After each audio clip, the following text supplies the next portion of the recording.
Bem-vindo aqui em mais um vídeo que nós vamos conversar sobre aquelas notícias que eu pelo menos julguei como relevantes que circundaram a nossa bolsa de valores e o mercado como um todo, e que normalmente, estratificando uma ou outra informação, é possível que a gente tenha uma compreensão melhor sobre o que aconteceu e isso nos dê uma melhor qualidade nas nossas tomadas de decisão. Hoje é dia 6 de julho de 2024, agora são quase 11 horas da manhã deste sábado, muito frio aqui no Rio Grande do Sul. E as informações, eu acho, mais relevantes para o fechamento da semana foi o Insider Trade, que foi punido pela CVM, mais uma notícia aí do Banrisul, que vem a complementar o que nós mencionamos no vídeo anterior, e também uma informação interessante sobre o aumento do consumo de energia no Brasil e o que isso pode trazer de impacto para aquelas empresas do setor de energia elétrica, sendo que algumas fazem parte da carteira do canal. Eu vou começar aqui com essa informação da BP Money, assinada por Paula Eduarda Araújo, do dia 4 de julho de 2024. A manchete em si não é exatamente o que eu quero trazer aqui de informação, porque ela vem assim, energia alta no primeiro semestre de 2024 é efeito de gato nas incertezas fiscais. A alta aqui que ela se refere é no preço da energia elétrica. Veja que insegurança com risco fiscal piora na expectativa dos dados econômicos.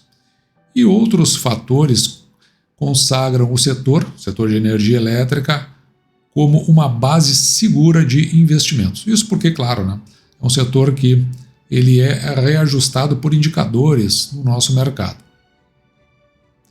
Em tempos de incerteza, os instintos levam a ativar métodos de defesa. Por que ela está dizendo isso? Pela tendência que as pessoas têm de procurar esses setores mais seguros, como é o caso do setor de energia elétrica. No quadro doméstico, a bolsa está abalada pela insegurança, com questão fiscal e perspectiva de deterioração dos dados econômicos pelos constantes ruídos do governo federal. Não só por isso, porque realmente é uma gestão econômica bem ruim. De qualquer forma, é preciso ainda considerar que da semana passada para o fechamento dessa semana, que nós estamos encerrando, a bolsa veio numa recuperação em V.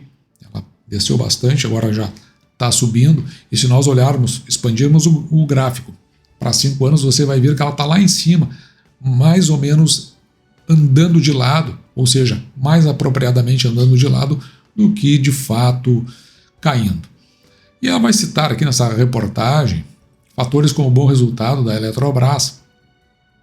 O movimento no setor de energia acontece em cadeia pelo fato das linhas de receitas, como eu disse anteriormente, estarem atreladas a indicadores econômicos, como é o caso do IPCA. E você pode ver que muitas vezes a energia elétrica, quando ela chega lá na sua ponta final, ela é reajustada também por esses indicadores, da mesma forma que, no caso, empresas de transmissão com relação à receita anual permitida, ela tem reajustes que são feitos pela inflação.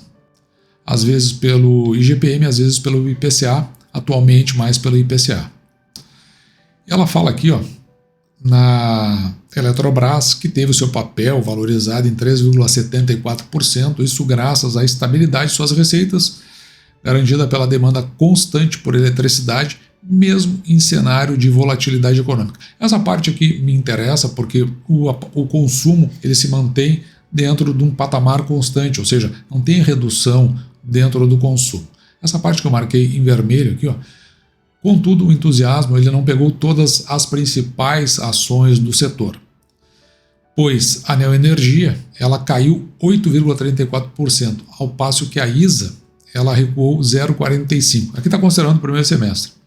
A ENDE avançou 1,95%, a CEMIG subiu 17,45%, e a Taesa teve o pior tombo do segmento, caiu 5,4%, e aqui vai falar da Taesa no seguinte, por conta do seu endividamento que está nessa ordem de 9 bilhões, e realmente isso aí é uma questão que tem preocupado bastante o mercado, embora nas apresentações da companhia sempre se tente dar uma versão mais suave, mas realmente é um fator que preocupa.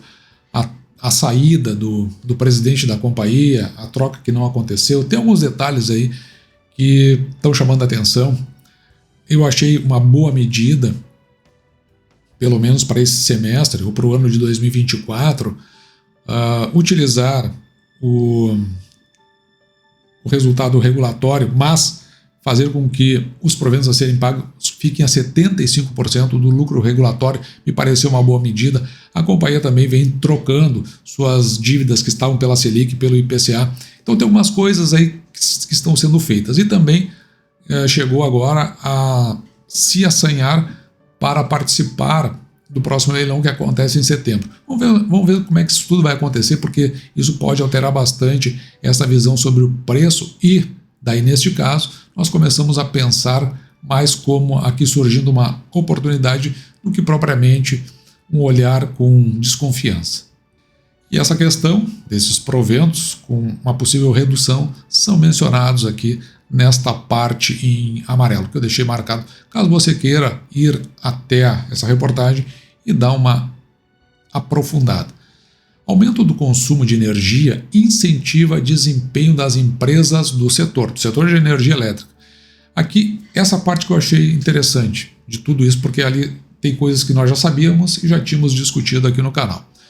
Nos primeiros 3 meses deste ano, o consumo de energia elétrica, nos primeiros 3 meses, janeiro, fevereiro e março, avançou 7,3% no país. Aumento do consumo, isso eu achei impressionante. Um consumo residencial aumentando mais ainda em 12,3%. Veja como o país aqui parece que é condenado, né, a não crescer, quando quem deveria aumentar justamente seria a energia por conta do crescimento da economia brasileira. E, em segundo plano, sempre o consumo residencial, que é exatamente o que está acontecendo no sentido contrário. Veja aqui, no segundo trimestre, somente no mês de maio, esse número cresceu 8%. Então, por isso que eu falei dos 4 primeiros meses. E em abril, também houve uma alta de 5,5%.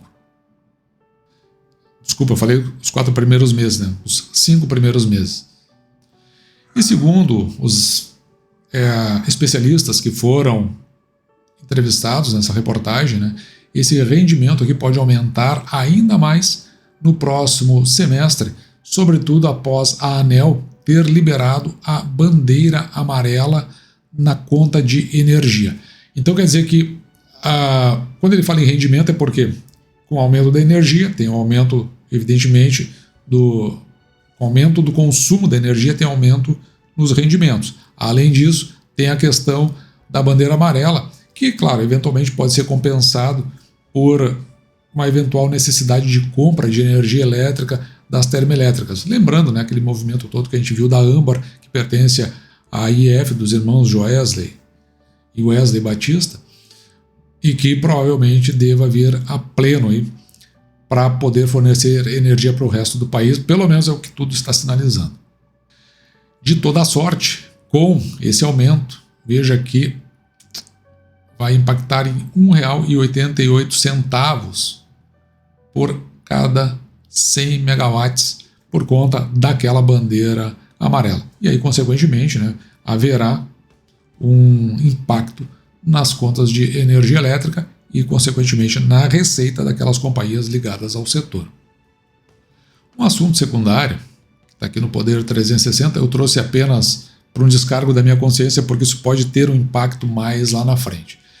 Então nós temos essa reportagem que é assinada por Udine Nascimento. Ela é a reportagem do dia 5 de julho de 2024, então ela é do dia de ontem. E é interessante aqui que a poupança tem entrada de 12, quase 13 bilhões em junho, maior ingresso desde 2024. No entanto, no acumulado do ano, o saldo ainda é negativo em 2,8 bilhões. Vamos dar uma olhada aqui. Eu acho que a parte importante está nesse gráfico, que é que descreve tudo que nós precisamos. Esse gráfico aqui, ele analisa os meses de junho. Então, junho de 2015, junho de 2016. Veja que lá em 2015 teve uma retirada aqui de 6,3 bilhão.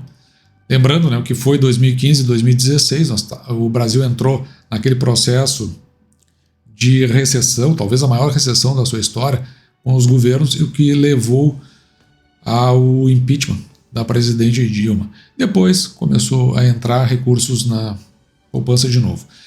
E aqui nós temos, em 2020, veja, o ingresso de 20,5 bilhões, mas a gente precisa pensar, nós estamos em junho, né, junho de 2020, que nós estamos ali, talvez na fase mais ampliada da curva ascendente do período pandêmico, onde começou a se entregar para as pessoas os auxílios emergenciais. Os auxílios do Brasil vieram depois e, ao que tudo indica, as pessoas não largaram gastando, mas foram colocando na poupança. Então tem esse quesito para ser apreciado aqui. Então a gente precisa sempre olhar com cuidado o ano de 2020. Agora, quando isso acontece em 2024, a mim, pelo menos, sinaliza um indicativo de que, de alguma forma, as pessoas, as famílias como um todo, têm ficado um pouco mais preocupadas e, com isso, mais desconfiadas, por isso elas acabam guardando o recurso.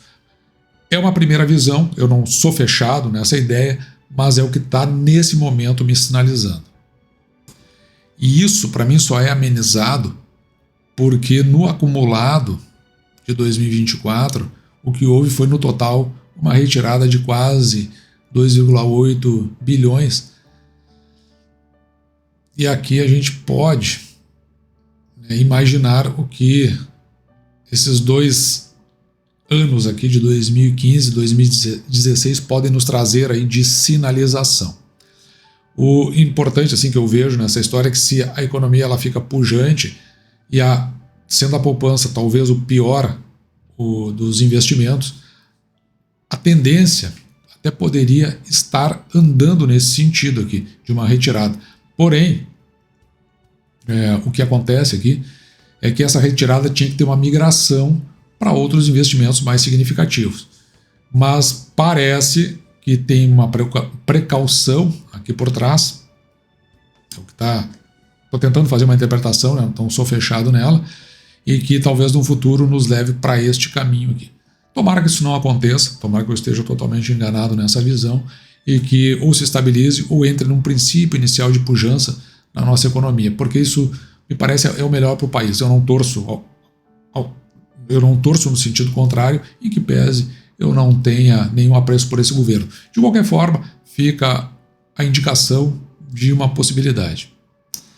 Essa outra notícia, ela veio aqui nesse site, no GGN, ele se tem como o jornalismo de todos os Brasis. Assinado aqui por Luiz Nassif, um nome conhecido do jornalismo. E eu achei curioso isso aqui, ó, a volta à normalidade e a gangue da Faria Lima. Meio pesado isso aqui. O grande desafio será a identificação e a nominação desses agentes especulativos. E o trabalho do Ministério Público de Contas será um divisor de águas. Então é uma ideia aí de quase persecutória, né, em função do que veio acontecendo durante a semana, para entender esses volteios no entorno do dólar. Essa subida elevada e depois um recuo também elevado. Elevado, evidentemente, né, em termos de valores ali, do quanto ele recuou. Subiu muito, também desceu muito. Então, não se deve criminalizar o tal do mercado. Na verdade, não se deve criminalizar o mercado, porque o mercado não pode ser criminalizado. É a mesma coisa que querer criminalizar o movimento do sem terra, né? O movimento em si não é nem o CPF, ele não é criminalizado. No Brasil não se criminaliza CNPJ. Se pode ter punições administrativas, mas não tem criminalização. Então, e o mercado menos ainda, que é muito mais amplo do que esses movimentos. Então, por isso que até se pode ter a ideia de que o movimento, esse como sem terra ou sem teto, um movimento eventualmente com fundamentos terroristas, mas daí a criminalização do movimento, o Brasil não tem lei para isso, a não ser que se crie legislação específica. A criminalização é sempre em CPF, então já começa meio esquisito isso. Há que se discutir no futuro as regras do jogo, mas mas aos que jogam dentro das regras, e há um grupo de manipuladores. Então o que ele está dizendo aqui é impor maior controle. Eu não gosto muito dessa ideia, não sou muito favorável. Sempre que o Estado começa a se colocar ou se colocar o máximo que ele pode sobre o todo, me parece que sempre a gente tem chegado a um impeditivo do desenvolvimento. E esses que não jogam a regra do jogo é o que doravante aqui ele vai chamar de gangue da Faria Lima. São esses aventureiros que atuam em sintonia ampla com o operador e presidente do Banco Central. Eu até cito o nome, mas eu acho que dizer isso aí é muito vago também, porque tem que citar o caso concreto onde isso aí aconteceu, dizendo que eles têm acesso a telefonemas diretos com o presidente do Banco Central e podem planejar operações especulativas conjuntas facilmente enquadráveis no crime de manipulação financeira do cartel. E aqui embaixo ele começa a explicar como é que isso aí funciona. Aí vai dizendo uma série de coisas ali, mas eu achei interessante o que está aqui no item 13. À medida que o movimento se consolida, há o efeito manada, a chamada profecia autorrealizada.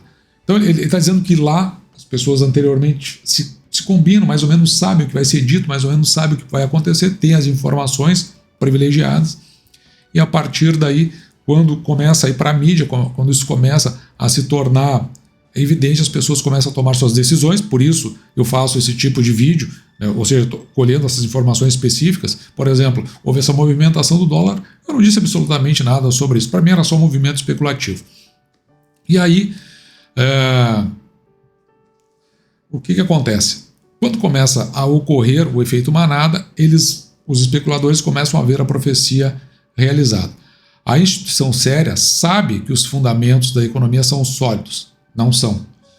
Mas se houver muita fuga de dólar e a valorização expressiva da moeda, precisará acompanhar a manada para não ficar para trás. Na verdade, eu acredito que justamente por não ter a economia, os dados sólidos, é que as pessoas também, com desconfiança, com aquele dinheiro que a gente viu na poupança, elas acabam gerando esse efeito manada e tornando a moeda escassa. Isso aí começa lá atrás, segundo ele aqui, mas um pouco disso eu acredito, por movimentos quase que coordenados.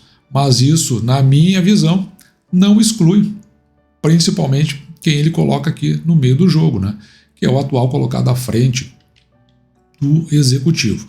E depois voltar, muito estranho. Por isso, né, a gente precisa ter, como investidores, uma certa, vamos dizer assim, parcimônia na hora que acontecem esses movimentos e saber que, e tentar, às vezes, fazer a leitura, acompanhar o canal, como a gente vê aqui, porque a gente não toma essas decisões precipitadas. É óbvio que ali tudo sinalizava que tinha uma força estranha sobre a nossa moeda. E o mercado mais ou menos entra em consenso, só que, claro, é coisas que a gente não pode provar. A gente só pode fazer uma interpretação, assim, uma ilação sobre isso. E no caso, o que ele está dizendo aqui,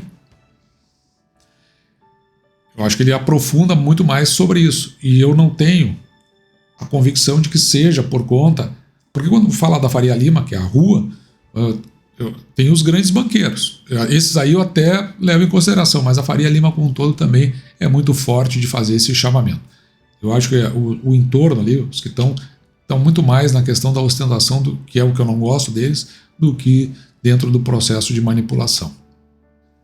Embora o processo de manipulação eu nunca descarto. Mas, onde é que eu não descarto? Veja aqui, ó, na Isto É Dinheiro, assinado por Ana Carolina Nunes, no dia 4 de julho de 2024, e aí fala aqui, ó, do bilionário punido pela CVM em caso de insider trade. Veja, o que é o insider trade? É esse cara que compartilha informações privilegiadas sobre companhias que impactam em suas ações. Da mesma forma como são aqueles que têm as informações privilegiadas em relação ao que se vai colocar no mercado para afetar, por exemplo, o caso da nossa moeda. O que acontece é que o bilionário ele ficou proibido pela CVM, por conta disso, né, desse insider trade que foi apurado, de exercer cargo de administração ou de conselho fiscal de companhias abertas.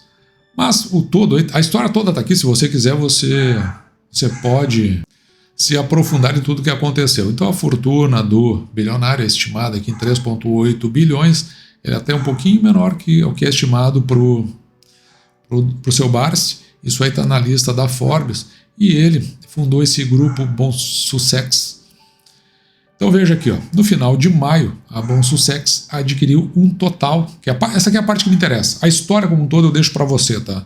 A parte que me interessa está aqui, ó. Ele adquiriu um total de 4 milhões de ações ordinárias do IRB, que faz parte aqui da carteira do canal. E ele chegou aqui, ó, a mais de 5% de participação no capital social da companhia. E ele se tornou o terceiro maior acionista do IRB, desbancando inclusive o seu Luiz Barsi Filho. E ele fica atrás só do Bradesco Seguros e do Itaú Seguros. Então, que informação? Isso aí foi no mês de maio, né? Que informações que ele tem e que o resto não tem. São essas coisas que vão nos chamando a atenção. Mas o que eu tento dizer é que justamente o mês de maio, se você lembrar, foi o mês em que aconteceu a catástrofe natural aqui no Rio Grande do Sul, e foi justamente onde as ações do IRB foram pressionadas lá para baixo. Então você começa a olhar assim, algumas coisas que vão acontecendo no mercado e você vai colhendo essas informações. Na minha leitura, né, na leitura aqui do canal, o que acontece? Eu acho que não dá para pegar aquele efeito manada lá de trás, certo? Que foi comentado pelo Luiz Nassif. Mas a gente olha com certo cuidado para isso, porque quando a participação é muito grande nessas companhias, é óbvio que ali foi visto uma oportunidade. Não sei se é tão óbvio assim. Mas a gente tem que cuidar o outro lado, né, que é a questão especulativa. Aqui, do ponto de vista do canal, nós estamos olhando para o IRB, quando chegar num determinado ponto, voltamos a comprar a companhia. Talvez ele tenha, de novo, informações privilegiadas que nós não temos. Então a gente olha isso aí como um todo. É importante aqui também salientar que muita gente boa lá atrás, quando o seu Barsi comprou a mais de R$13 a ação, que hoje equivaleria a R$90 mais ou menos, muita gente boa comprou e a ação se degradou, mas compraram junto com ele, assim como eu não compraria junto com essa pessoa aí. Eu, na verdade, tenho os parâmetros ali do IRB, e quando chegar no ponto que eu acho, a gente volta a fazer novas aquisições, mas nunca acompanhando a manada e sempre de olho nos movimentos. E é curioso porque no jantar que eu tive a semana passada, tinha pessoas ligadas à Faria Lima. Eu mencionei que havia um grande player comprando ações do IRB, e eles o seu Barsi. Eu disse, não é o seu Barsi, não é o seu Barsi. Mas evidentemente eu não posso trazer essas informações até que elas se tornem públicas, né? Então agora se tornou público, mas a gente sempre olha com aquele olhar da desconfiança. E para fechar, CEPERS, sindicato, o que é? É um sindicato, né? Porque está aqui embaixo, ó, sindicato ligado à CNTE. É uma reportagem do dia 5 de julho e é assinada pelo próprio CEPERS. E o que acontece é que esse sindicato ele garantiu decisão liminar favorável sobre os consignados do Banco do Estado do Rio Grande do Sul. Então, mais um, eu já tinha mencionado outros no vídeo anterior, e veja que, no caso da decisão, consta o seguinte: pretende-se de forma liminar a manutenção dos termos originais da suspensão do crédito consignado de 4 meses, com prorrogação final de 4 meses, sem incidência de juros, sem aplicar refinanciamento. Isso aqui é porque o Banrisul lá atrás, esse é o X, por isso que essa diretoria não me agrada muito, essa que está atualmente. Eu já contei toda a história dela, porque ela é fisiológica, ela é mais política. Então lá quando começou, ou quando veio à tona, se tornou público, tomou conta do país, o desastre natural aqui do Rio Grande do Sul, das enchentes, já se adiantaram e foram mencionar essa concessão, na verdade concessão não, suspensão do crédito por 4 meses e depois a retomada do crédito Só que foi indiscriminado. Isso aí estaria no final, acrescido esses 4 meses, sem a incidência desses juros que estão falando, e sem a incidência de multa. Isto era mais ou menos o que estava dizendo o presidente do Banrisul junto com o governador do estado. O que aconteceu? Eles fizeram uma revisão depois, porque não fazia nenhum sentido mesmo o que eles estavam dizendo. Nem todos foram atingidos. Para os atingidos é fundamental isso aí, mas se o sujeito não foi atingido, você está recebendo o seu salário, por que ele vai fazer jus a esse tipo de recebimento? Como não, isso aí foi indiscriminado, então agora o Banco do Estado do Rio Grande do Sul vai haver recurso, evidentemente, não sei o que vai acabar no recurso, mas liminarmente não vai fazer essa cobrança de juros. Pode ter até um grande impacto para o banco, essas antecipações por questões de decisões políticas sem avaliar as consequências adequadamente.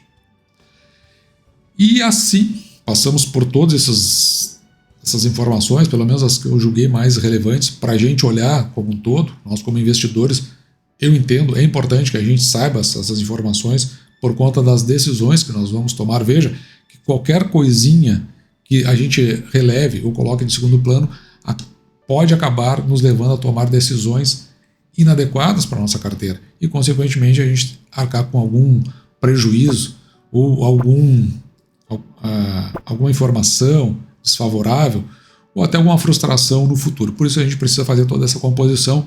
Ainda não é o caso, né, de uma análise de cenário, mas tudo isso aí lá no final vai provavelmente nos gerar uma análise de cenário que eu vou trazer em vídeo aqui no momento que isso for oportuno. E dito isso, eu vou ficando por aqui, espero que você tenha gostado.